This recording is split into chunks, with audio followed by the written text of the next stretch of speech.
السلام علیکم پیارے سامعین، یہ کہانی 100% سچی ہے۔ حویلیاں کے جس گاؤں میں یہ واقعہ ہوا وہاں اس کے گواہ آج بھی موجود ہیں۔ گاؤں میں معمولات صبح کا آغاز ہو چکا تھا۔ مرد ناشتے کے بعد اپنے اپنے کاموں پر جا چکے تھے۔ عورتیں گھریلو کام کاج میں مصروف تھیں۔ صبح کے 7 بجے تھے۔ اشرف چاچا کھیتوں میں ہل چلا رہا تھا۔ چاچا السلام علیکم۔ اشرف چاچا نے مڑ کر دیکھا۔ وعلیکم السلام بیٹے میرو، یہ صبح صبح تو کدھر سے آ رہا ہے؟ میرو کو شہر سے گاؤں آنے والی اکلوتی سڑک پر دیکھ کر اس نے پوچھا۔ چاچا بابا کی دوائی ختم ہو گئی تھی، وہ شہر سے لینے گیا تھا، رات دیر ہو گئی سو ہوٹل میں رہا اور صبح چائے پانی کرتے ہی واپس آ گیا۔ میرو نے اشرف چاچا کو تفصیل بتاتے ہوئے کہا۔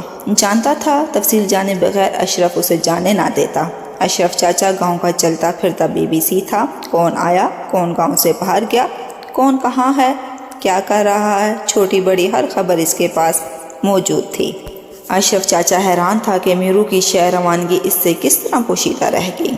خیر، میرو کے جانے کے بعد وہ اپنے کام میں مصروف ہو گیا۔ ابھی چند منٹ ہی گزرے تھے کہ اچانک ایک چیخ نے سب کی توجہ اپنی طرف کھینچ لی۔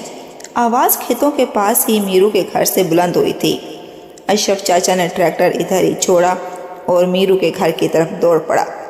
8-10 افراد اشرف سے پہلے پہنچ چکے تھے۔ اندر کا منظر سب کے لیے ناقابل یقین تھا۔ سامنے موجود میرو کے والدین نور محمد اور جنت بی بی کی لاشیں قاتل کی صفاقی اور سنگ دلی کا پتہ دے رہی تھیں۔ کسی ظالم نے ان کے سر پر کلہاڑے کے وار کر کے انہیں بڑی بے دردی سے قتل کر دیا تھا۔ لاشوں کے پاس بیٹھا میرو بچوں کی طرح بلک بلک کر رو رہا تھا۔ دیکھتے ہی دیکھتے پورا گاؤں جمع ہو گیا۔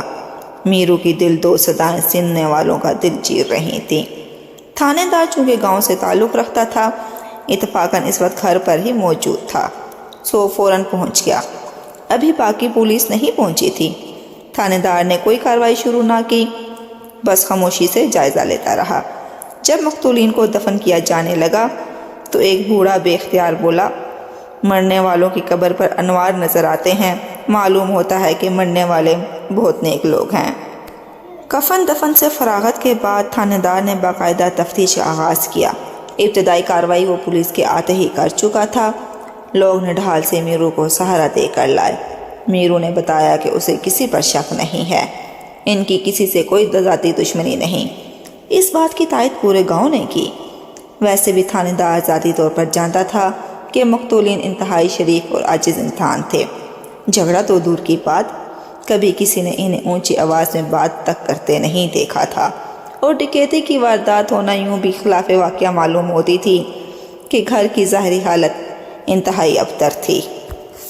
باہر مرکزی دروازے کے بجائے ٹاٹ کا پردہ تھا، وہ جگہ جگہ سے پھٹا ہوا تھا۔ گھر کے اکلوتے کمرے میں 3 چارپائیاں تھیں۔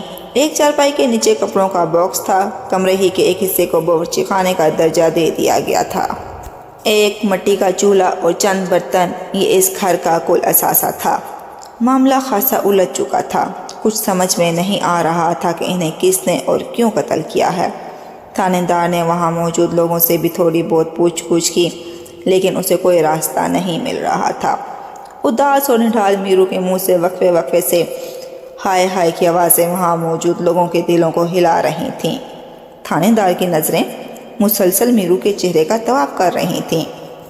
اس کی نگاہیں کچھ کچھ بھانپ رہی تھیں۔ بالآخر تھانے دار نے میرو کو تھانے لے جانے کا فیصلہ کیا۔ میرو تھانے کا نام سنتے ہی بدک گیا۔ میں نہیں جاؤں گا۔ تھانے دار کا فیصلہ وہاں موجود لوگوں پر بھی گراں گزرا۔ وہ سب میرو کے دکھ کو سمجھتے تھے۔ بالآخر اشرف چاچا نے مداخلت کی۔ تھانے دار صاحب، بچہ بھی صدمے میں ہے، آپ آج اسے تھانے نہ لے کر جائیں، جو پوچھنا ہے ادھر ہی پوچھ لیں۔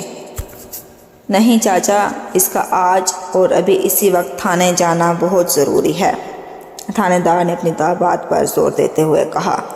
میرو ڈر کے پیچھے ہٹنے لگا۔ میں تھانے نہیں جاؤں گا، میں نے کچھ نہیں کیا، میرو ہکلانے لگا۔ اس کی زبان اس کا ساتھ نہیں دے رہی تھی۔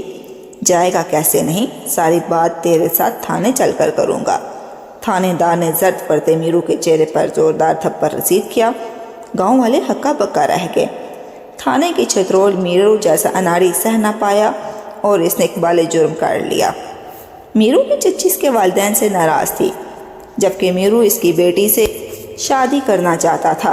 چچی نے اپنی پرانی رنجش کا بدلہ لینے کے لیے میرو کو اپنی بیٹی سے شادی کا جھانسا دے کر والدین کے قتل پر آمادہ کیا تھا۔ چنانچہ وہ اس بہکاوے میں آ کر یہ بھیانک جرم کر گزرا۔ میرو کو عدالت سے 7 سال قید پر مشقت کی سزا سنائی گئی۔ سزا پوری کرنے کے بعد وہ اپنی چچی کے گھر گیا اور اسے اس کا وعدہ یاد دلایا، لیکن چچی نے اسے دھتکار دیا۔